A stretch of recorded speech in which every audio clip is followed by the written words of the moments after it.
Hi, we're down at the Photographer Academy studio again. We're going to do an informational video to tell you a little bit more about the Elinchrom Skyport Plus and Pro transmitters. Also about frequencies and groups that you can use on the heads to make your studio workflow even simpler. The Skyport Plus is the standard universal trigger. It has frequencies and it also has 4 groups within each frequency that we can use. The transmitter syncs at 125th of a second, your standard synchronization speed for the camera, but we can also put it into speed mode, which allows you to shoot to 250th if maybe you need to control the ambient light within your studio environment. Let's familiarize ourselves with the control on the unit itself. The first button we have on the top row is Group. This allows me to press my button and go from All through to 1, 2, 3, 4 and back to All again. The second button is Mode. This enables me to change my sync speed from 1/25th to 2/50th of a second, which we'll revisit later. The third button is Channel. This allows me to select the radio frequency that all of the lights work on.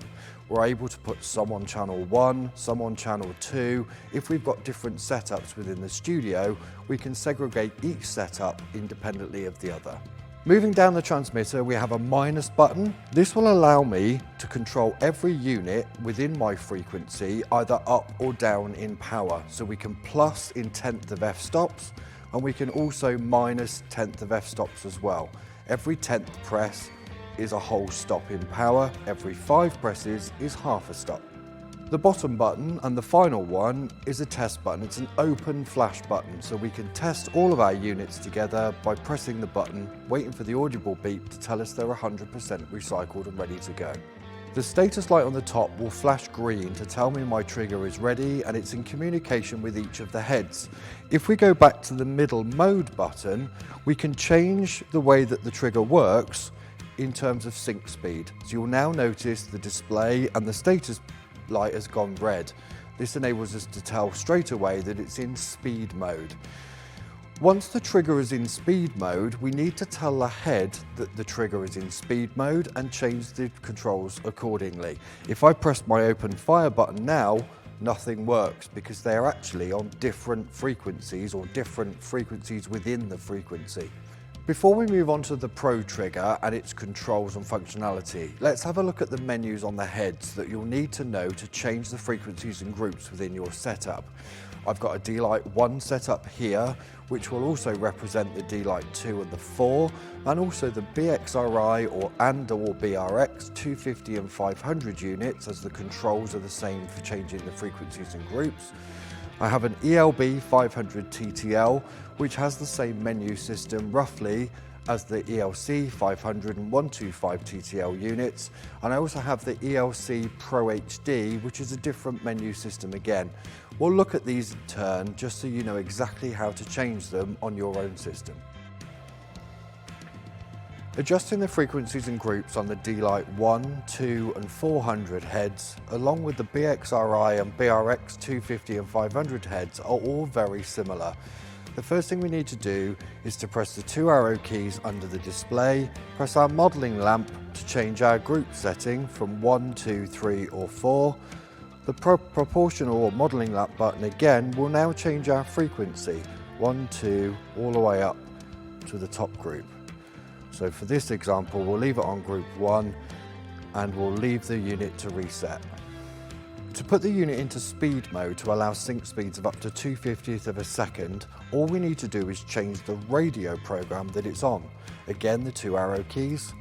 Radio 1 is on, radio 0 is off. If I go to radio 2, the head is now in speed mode and will talk to the trigger as long as it's set to the same.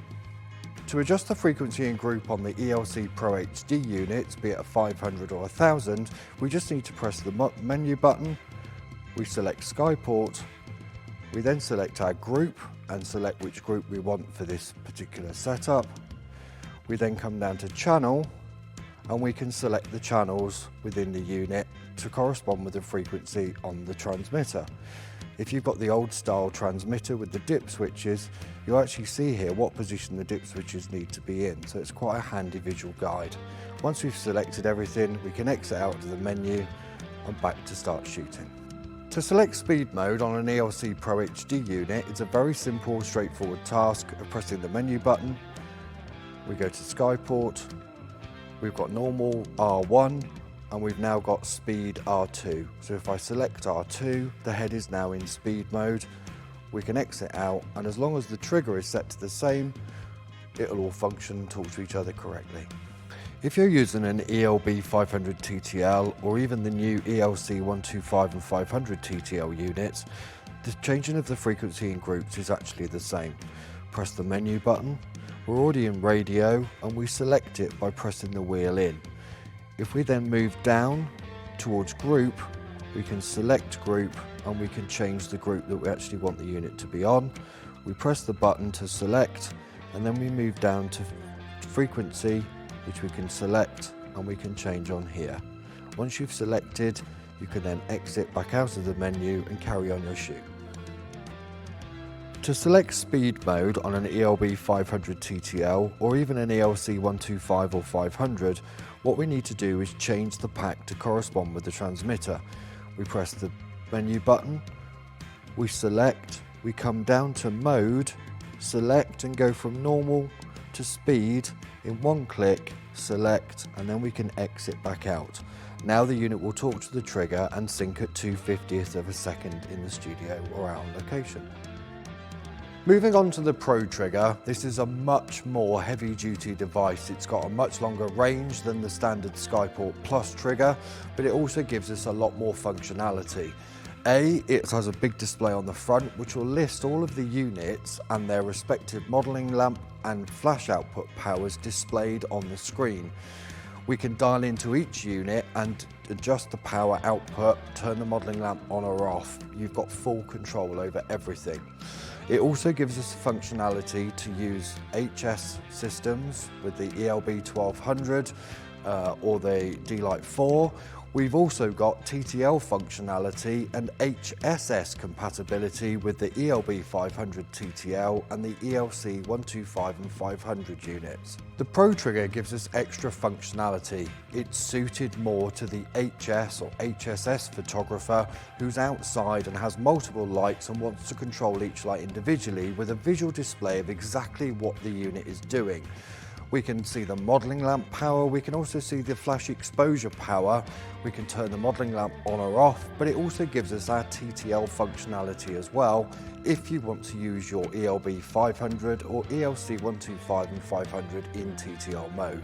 The three units on my display are all set to frequency 1, group 1. If I remove one of these units out of frequency 1 to group 2, it will disappear from my screen, knowing that it's not available for me to shoot with.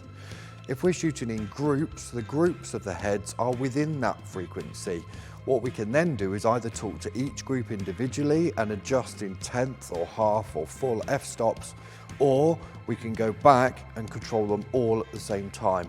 Every now and again, just one light needs a little tweak and it saves them to go back to that unit to adjust the setting. I hope you found this video useful. For any more information, please visit elinchrom.com or your local dealer.